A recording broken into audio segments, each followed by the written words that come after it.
বাংলাদেশ সৰকাৰে কোনো ভুল কৰা নাই। দেশখনত গ্ৰেপ্তাৰ কৰা পুৰোহিত চিন্ময় কৃষ্ণ দাস ব্ৰহ্মচাৰীৰ সৈতে স্পনৰো সম্পৰ্ক নাই। বাংলাদেশৰ হিন্দুৰ ওপৰত অত্যাচাৰ হৈছে বুলি কৈ আমাৰ ভাৰতবৰ্ষৰ কিছু উগ্ৰ হিন্দুত্ববাদী নেতাই বাংলাদেশৰ ঘটনাৰ ওপৰত ইণ্টাৰেষ্ট লৈ আছে। বাংলাদেশত যাবলৈ ওলাইছে। বাংলাদেশৰ ইণ্টাৰিম চৰকাৰৰ লগত যুদ্ধ কৰিবৰ কাৰণে সাজু। কিন্তু ঘটনাৰ সত্যতা কিমান? আচলতে বাংলাদেশত হিন্দুসকল অত্যাচাৰ হৈছে নেকি, নে এয়া ভুল প্ৰচাৰ চলাইছে কিছু গদি মিডিয়াই? বাংলাদেশত এইবোৰ ঘটনাৰ আৰম্ভণি হয় হিন্দু পণ্ডিতক এৰেষ্ট কৰাক লৈ। কিন্তু হিন্দু পণ্ডিতক এৰেষ্ট কিয় কৰিলে? হিন্দু পণ্ডিত হোৱাৰ কাৰণে এৰেষ্ট কৰিলে, নে হিন্দু পণ্ডিতজন আচলতে হিন্দুৰ নাম লৈ কিবা আইন উলংঘন কৰিলে? বাংলাদেশৰ এজন হিন্দু প্ৰিষ্টে ইণ্ডিয়ান আৰ্মিক মাতে বাংলাদেশ দখল কৰিবলৈ, আৰু বাংলাদেশৰ পতাকাৰ লগত গেৰুৱা পতাকা উত্তোলন কৰে। চ' তাৰ কাৰণেহে বাংলাদেশ ইণ্টাৰিম চৰকাৰে গ্ৰেপ্তাৰ কৰে সেইজন হিন্দু পুৰোহিতক। ইস্কনৰ পৰা বহিষ্কাৰ কৰা হৈছিল কাৰণ তেওঁ বাংলাদেশত সংঘটিত কৰিছিল অপৰাধ। বাংলাদেশৰ পতাকাৰ সৈতে গেৰুৱা পতাকাও চিন্ময় উত্তোলন কৰিছিল। তদুপৰি তেওঁৰ বিৰুদ্ধে দেশখনত ৰুজু হৈ আছে কেইবাটাও গোচৰ। আৰু বাংলাদেশৰ সেই ঘটনাত কিছু উগ্ৰ হিন্দুত্ববাদী নেতাই মছলা লগালে আৰু ভাৰতবৰ্ষৰ কিছু হিন্দু মানুহৰ ব্ৰেইন ৱাছ কৰাৰ চেষ্টা কৰিলে বাংলাদেশলৈ বলক।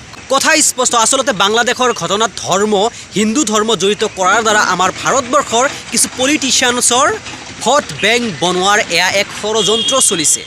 হয়, বাংলাদেশত যদি হিন্দুসকল বিপদত আছে, বাংলাদেশৰ হিন্দুৰ লগত যদি অত্যাচাৰ হৈছে, আমাৰ চৰকাৰে অফিচিয়েলি মাতিব, কিন্তু আনঅফিচিয়েলি বাংলাদেশৰ বৰ্ডাৰ ক্ৰছ কৰিব, আনঅফিচিয়েলি বাংলাদেশত আমাৰ ইণ্ডিয়ান আৰ্মিক মাতিব, বাংলাদেশৰ পতাকাৰ লগত গেৰুৱা পতাকা উৰাব। তাৰ মানে কি? বাংলাদেশৰ সংবিধানখনক অমান্য কৰা হয়। যদি আমাৰ ভাৰতবৰ্ষৰ এজন মুছলমানে ভাবে যে ভাৰতবৰ্ষত মুছলমানসকল অত্যাচাৰ হৈছে, তাৰ কাৰণে ভাৰতবৰ্ষৰ এজন মুছলমান পুৰোহিতে যদি পাকিস্তানৰ আৰ্মিক মাতে যে আমাক প্ৰটেক্ট কৰা, আৰু পাকিস্তানৰ পতাকাখন যদি আমাৰ ভাৰতবৰ্ষৰ পতাকাৰ তলত উৰুৱাই, নাইবা গ্ৰীণ কালাৰ পতাকা উৰুৱাই, তাৰ মানে কি বুজিব? এয়া আইন উলংঘন কৰা হ'ব। চ' বাংলাদেশৰ ক্ষেত্ৰতো সেয়াই হ'ব। চ' আমাৰ পৰশী দেশ হয়, আমি তাৰ লগত অফিচিয়েলি কথা পাতিব লাগে, আলাপ আলোচনা কৰিব লাগে।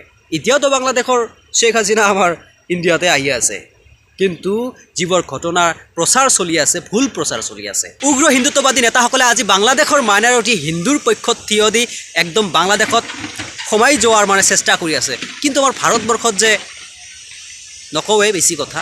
প্ৰথমতে নিজৰ ঘৰখন চাফ কৰা, নিজৰ ঘৰখন পৰিপাটি কৰা, ডিচিপ্লিন কৰা। এয়া মই কোৱা কথা নহয়, বাংলাদেশৰ এজনে লাজ দিছে আমাক ভাৰতবৰ্ষক, যে ভাৰতবৰ্ষই নিজেই নিজৰ দেশত মুছলমানক অত্যাচাৰ হৈ আছে, তাতে সমাধান কৰিব নোৱাৰে, আৰু বাংলাদেশৰ ঘটনাক লৈ ইণ্টাৰেষ্ট লৈ আছে। সেয়া লাজৰ কথা এনে বুলি আমাক কয়। চ' সেয়া আমাৰ সহ্য নহয়। গতিকে আমি ইণ্টাৰনেশ্যনেল কমিউনিটি হৈ য'ত মানৱতা বিপদত আছে তাতে থিয় দিম। য'ত মানুহে হিউমেন ৰাইটছ পোৱা নাই, নিজৰ প্ৰাপ্য অধিকাৰ পোৱা নাই, তাতে আমি মাতিম। সেয়া হিন্দু হওক, মুছলমান হওক, কোনো কথা নাই। ক'বলৈ বহুত কথা, কিন্তু বুজি পালে যিখিনি কৈছোঁ সেইখিনিতহে বুজিবলৈ বহুত কথা। আশা কৰোঁ সকলোৱে মোৰ ভিডিঅ' যোগ কৰিবলৈ চেষ্টা কৰিব। তো ভিডিঅ' কিছুমান তাত থাকিলে আসসালামু আলাইকুম।